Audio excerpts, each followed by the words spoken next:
विदर्भ अक्षरशः होरपळलाय।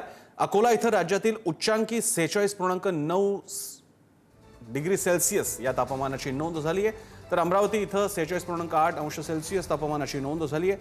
नागपूर आणि चंद्रपूरचं तापमान तब्बल 45 अंशांवर पोहोचल्यानं नागरिक हैराण झाले होते।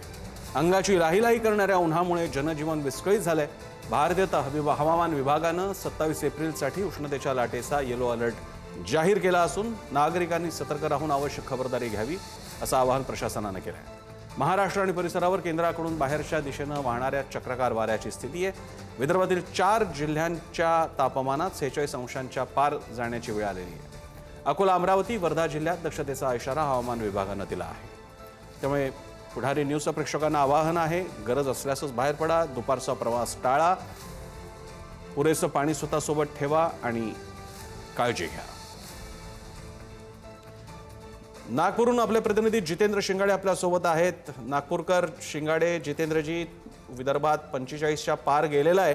विशेषतः 40च्या पुढच्या टेम्परेचरची तशी विदर्भाला सवय असली तरी दर उन्हाळा जरा जास्तच वाटतो, काय सांगाल?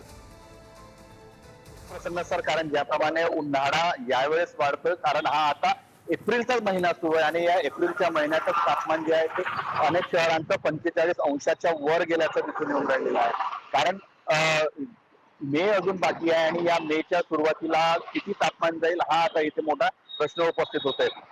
4 शहरांचं जे तापमान आहे ते 46 अंशाच्या वर गेलेलं आहे। देशातील सर्वाधिक उष्ण शहरांमध्ये विदर्भातील शहरांचा समावेश होतोय। गेल्या वेळी तापमान वाढलेलं होतं, मात्र हे मेच्या सुमारास असतं किंवा जेव्हा नवतपा लागतं सेकंड हाफ म्हणजे शेवटचा जो पंधरवाडा असतो दुसरा मेचा, त्यामध्ये तापमानात मोठ्या प्रमाणात वाढ होत असते। मात्र आता जी वाढ होत आहे ती आता या एप्रिल महिन्याच्या शेवटालाच होते आणि पुढील 2 दिवस उष्णतेच्या लाटा राहणार असल्याचा हवामान खात्याने इशारा दिलेला आहे। काही जिल्ह्यांना ऑरेंज अलर्ट आहे तर काही जिल्ह्यांसाठी हा येलो अलर्ट घोषित करण्यात आलेला, त्यामुळे नागरिकांनी काळजी घेण्याचं आवाहन जे आहे ते प्रशासनाने केलेलं आहे। असं असलं तरीही तापमानात आता किती वाढ होते, कारण 46 अंशावर पोहोचलेलं तापमान पुन्हा खाली येतं का? आजच्या परिस्थितीचा विचार केला तर आजही तापमान मोठ्या प्रमाणात आहे। नागपूरचा विचार केला तर नागपुरातही मोठ्या प्रमाणात उष्ण वातावरण असल्याचं दिसून येऊन राहिलेलं आहे। एकीकडे उष्ण वातावरण आहे तर दुसरीकडे अवकाळी पावसाचा इशाराही देण्यात आलेला आहे 2 दिवसानंतर, त्यामुळे तापमानात काहीसा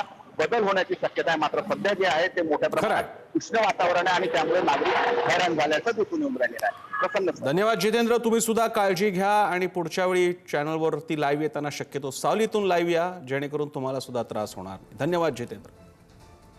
छत्रपती संभाजीनगरमध्ये उन्हाचा तडाखा वाढला असून एप्रिलच्या शेवटच्या रविवारी तापमानानं 3 वर्षांचा विक्रम मोडला आहे। एप्रिल महिन्यातील शेवटचा रविवार हॉट संडे ठरला। 26 एप्रिल रोजी शहरात कमाल तापमान तब्बल 43.4 अंश सेल्सिअस इतकं नोंदवलं गेलं, जे मागील 3 वर्षातलं सर्वाधिक आहे। शहर आणि परिसरात उष्णतेच्या लाटेचा प्रभाव स्पष्टपणे जाणवू लागलाय।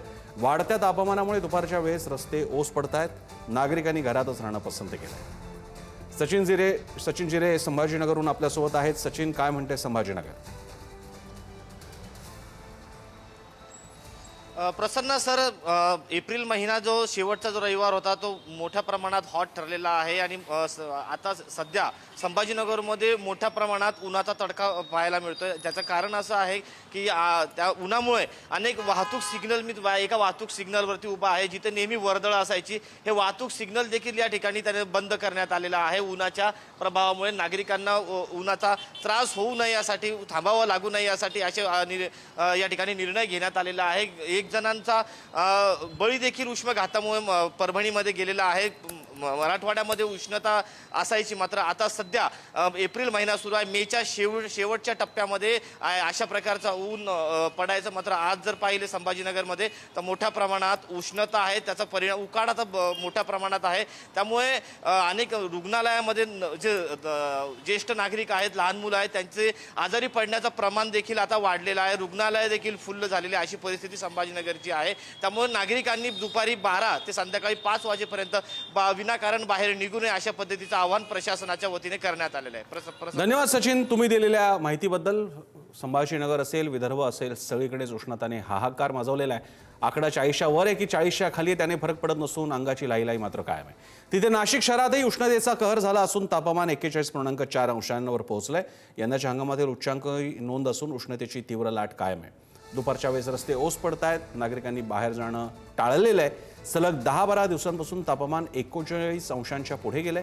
किमान तापमानही वाढल्यानं रात्रीही उकाडा कायम आहे. दरम्यान नाशिकमध्ये पुढील काही दिवस उष्णतेची लाट कायम राहण्याचा अंदाज आहे.